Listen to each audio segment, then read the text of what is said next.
नमस्कार दोस्तों। आज जिस बुक की हम बात करने जा रहे हैं उस बुक का नाम है बिहार से तिहाड़ तक। और बुक 256 पेज में है। प्रकाशक की तारीख प्रकाशन की तारीख 15 नवंबर 2016 है। भाषा हिंदी और अंग्रेजी में है। इसका मूल्य 250 रुपया है। प्रकाशक का नाम गोरनाट द्वारा प्रकाशित। लेखक का नाम कन्हैया कुमार और सह लेखक में जयशंकर सिंह एवं मीना देवी जी हैं। ऑथर इन्फॉर्मेशन में अगर मैं आपको बात करूं तो क्योंकि कन्हैया जी इसके ऑथर हैं, तो कन्हैया कुमार की 15 नवंबर 2016 को प्रकाशित एक किताब बिहार से तिहाड़ तक की कहानी, जिसका नाम ही सुन के आपको लग गया होगा कि ये कहानी बिहार से लेके तिहाड़ तक की सारी कहानियों को स्टेप बाय स्टेप दिखाया गया है। और एक जेएनयू छात्र संघ के अध्यक्ष कन्हैया कुमार 2016 में राजद्रोह के आरोप पे गिरफ्तार कर लिए जाते हैं और उन्हें तिहाड़ जेल में रखा गया है। और पटियाला हाउस कोर्ट में वकीलों ने उन्हें पीटा। इस संकट से वह एक युवा राजनीति सितारा बन गए। इसे बीबीसी ने एक ऐसा छात्र नेता बताया जिससे लोग ने एक ही साथ सबसे ज़्यादा प्यार किया और सबसे ज़्यादा नफरत भी की। यह किताब बिहार के एक बचपन से शुरू होकर दिल्ली में अचानक सुर्खियों में आने तक की कहानी है। जेल बिताए गए दिनों की दास्तां भी हैं। और कन्हैया की अगर बात की जाए तो यह शुरू से ही बहुत तेज़ दिमाग और पढ़ने में तेज़ थे। चलिए चलते हैं, आपको बिहार से तिहाड़ तक की बुक की कहानी के रिव्यू देते हैं। कुछ किताबें हैं जो हम लोगों को जानने के लिए पढ़ते हैं और बहुत सारे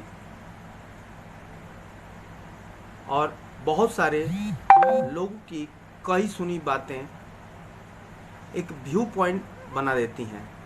अगर कोई ज़्यादा जानने की कोशिश करता है तो पूछता है कि क्या कोई ऐसी किताब है या कोई ऐसी किताब बताइए जो उन्होंने खुद लिखी हो, और लोग उसे पढ़ते हैं।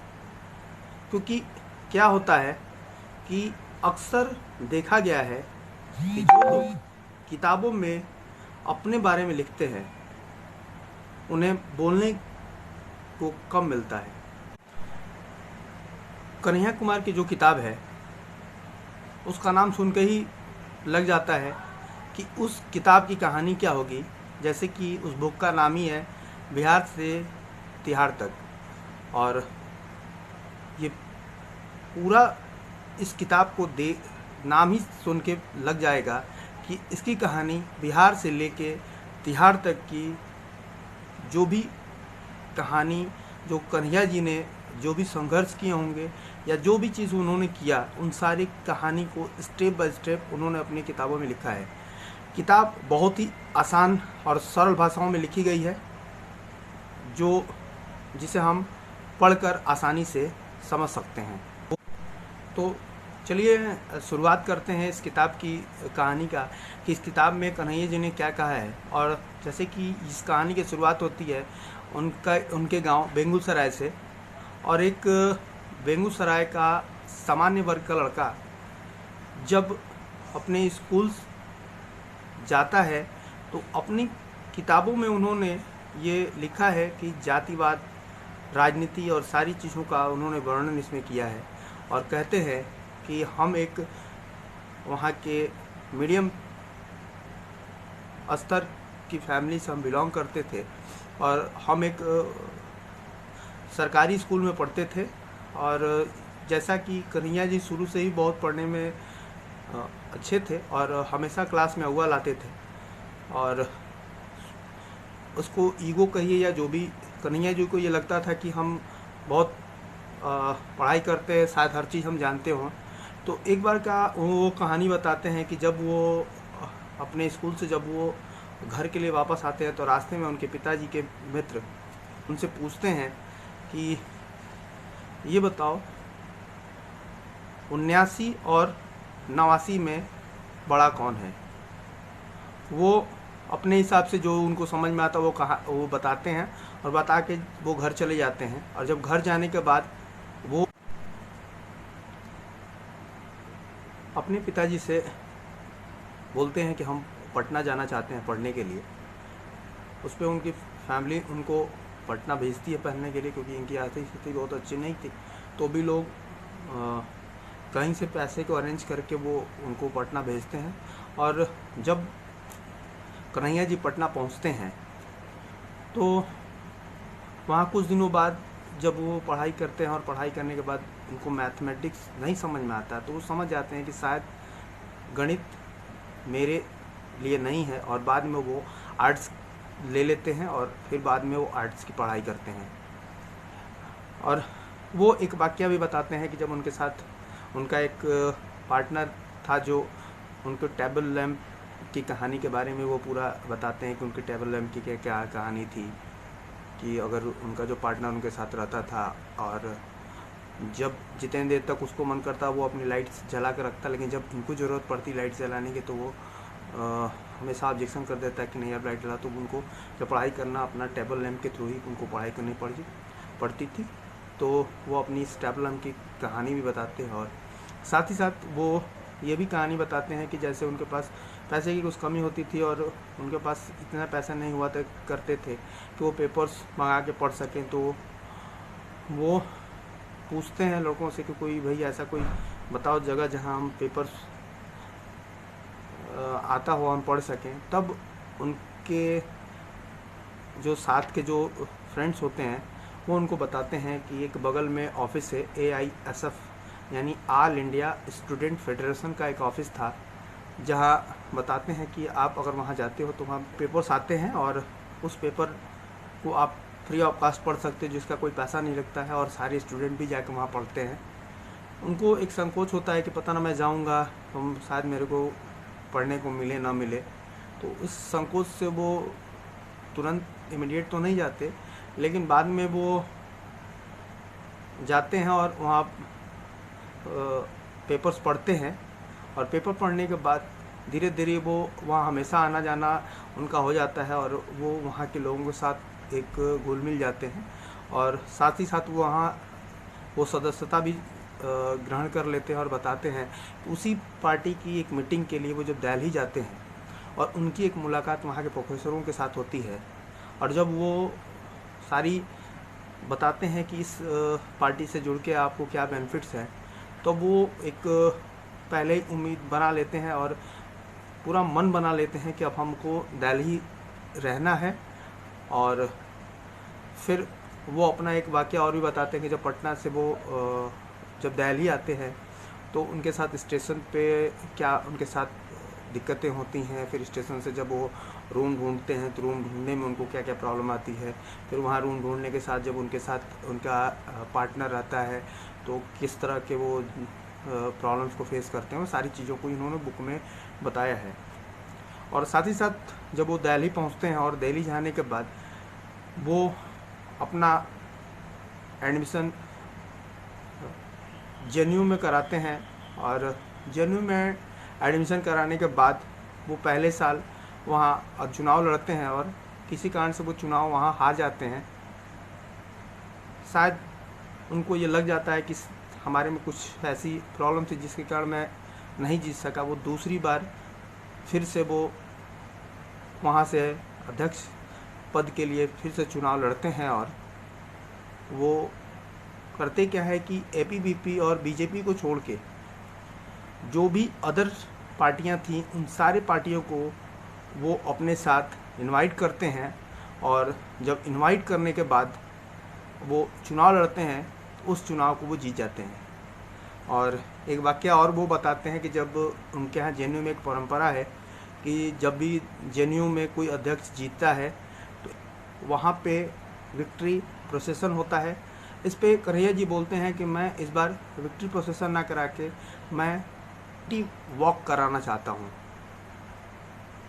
और वह APBP मैं सभी पार्टियों को न्योता देता हूँ हैं कि वो सारी पार्टियां मेरे साथ आएं और मेरे साथ इस यूनिटी वॉक में पार्टिसिपेट करें। और जैसा कि वो चाहते हैं वैसे ही वहाँ की सारी पार्टियों के अध्यक्ष, स्टूडेंट वहाँ पे इकट्ठा होते हैं और एपीबीपी और बीजेपी के झंडे को छोड़ के सारी पार्टियों के झंडे, छात्र और लोग वहाँ इकट्ठे होते हैं। जैसा कि सरकार का वहाँ पे जेएनयू के प्रांगण में इकट्ठे होने का कोई परमिशन नहीं था, इस पे बिना परमिशन के बाद भी वो प्रोग्राम वहाँ होता है। और बाद में इस प्रोग्राम पे कन्हैया जी को पुलिस अरेस्ट करती है और अरेस्ट करके उनको जेल भेज दिया जाता है। जैसा कि जब उनको अरेस्ट किया जाता है तो अरेस्ट जिस कारण से उनको कराया जाता है, क्योंकि जब वहाँ पे बहुत सारी पार्टियों के अध्यक्ष और जो भी लोग वहाँ इकट्ठा होते हैं, वहाँ पे देश विरोधी नारे वहाँ पे लगाए जाते हैं, जिस पे सरकार बोलती है कि ऐसे कोई भी प्रोग्राम कराने का कोई परमिशन नहीं था। सरकार के परमिशन की अनदेखा करते हुए इन लोगों ने वहाँ पे कार्य किया, जिसके कारण वहाँ के अध्यक्ष की पूरी जिम्मेदारी के लिए वो कन्हैया कुमार को अरेस्ट करते हैं। और एक वाकया और भी बताते हैं कि जब अरेस्ट करके उनको कोर्ट ले जाया जाता है तो वहाँ भी उनके साथ कुछ वकील इन पे मारपीट भी इनके साथ होती है। यह किताब किसको पढ़नी चाहिए? कैसे राजनीति षड्यंत्र का शिकार होकर एक सामान्य छात्र नेता देश का बहुत मशहूर छात्र नेता बन गया, यह जानने की इच्छा रखने वाला सकता है। जिन्हें लगता है कि विपक्ष अभी भी जिंदा है, वह इस बुक को पढ़ सकते हैं। और दूसरा, इस किताब की कमी अगर मैं बात करूं तो जो हमको इस किताब की कमी लगी कि इस किताब में जो कि हमें लगा था कि इस बुक में जैसे कन्हैया जी जेएनयू के अध्यक्ष रहे हैं तो वो जेएनयू के बारे में भी कुछ चीज़ों को बताएंगे, तो वो अपनी गांव की कहानी, दिल्ली की कहानी, कोर्ट और तिहाड़ सारी कहानियों को तो वो बताते हैं, लेकिन वो जेएनयू की जिस चीज़ को हम लगा कि कुछ और भी चीज़ें अंदर की प्रोफेसर या अदर जो वहाँ पे पार्टियां हैं उनके क्या वहाँ पे माहौल होता है और जो वहाँ की पार्टियां हैं वो किस तरह का बिहेवियर रहता है, वो सारी चीज़ों को वो हमको लगा कि बताएंगे। उन्होंने ऐसा कुछ भी नहीं बताया, तो ये थोड़ा सा हमको इस बुक में ये हमारे लिए एक बहुत बड़ा एक हमको कमी दिखी, जिसको मैंने कि ये किताब राजनीति के शौक़ रखने वाले लोगों के लिए भी अच्छा हो सकता है कि जो लोग राजनीति के शौक़ रखते हैं वो इस किताब को पढ़ सकते हैं कि राजनीति में क्या ऐसे चीज़ें होती हैं। वो चीज़ भी कन्हैया जी ने बताया है कुछ चीज़ों को, तो वो एक उनके लिए एक अच्छी किताब हो सकती है। और जैसा कि मैं अगर इस बुक की स्टार ऑफ रेटिंग की अगर बात करूं तो मैं इस किताब को 4 स्टार दूंगा, यानी कि वेरी गुड किताब है ये। और क्योंकि जैसा कि मैंने पहले ही आपको बताया कि हमें लगा था कि जेएनयू वाली मुद्दे को लेके या कुछ और चीज़ें इसमें हो सकती थी, वो चीज़ों को नहीं दर्शाया गया, इसलिए मैं इसको 4 स्टार ही मैं इसको दूंगा। और आप इस चैनल को और भी बुक रिव्यू के लिए आप हमारे चैनल्स को लाइक और सब्सक्राइब करिए, ताकि आपको ऐसे ही अच्छे बुक्स रिव्यू हम आपको हर टाइम आपको दे सकें। तब तक के लिए नमस्कार।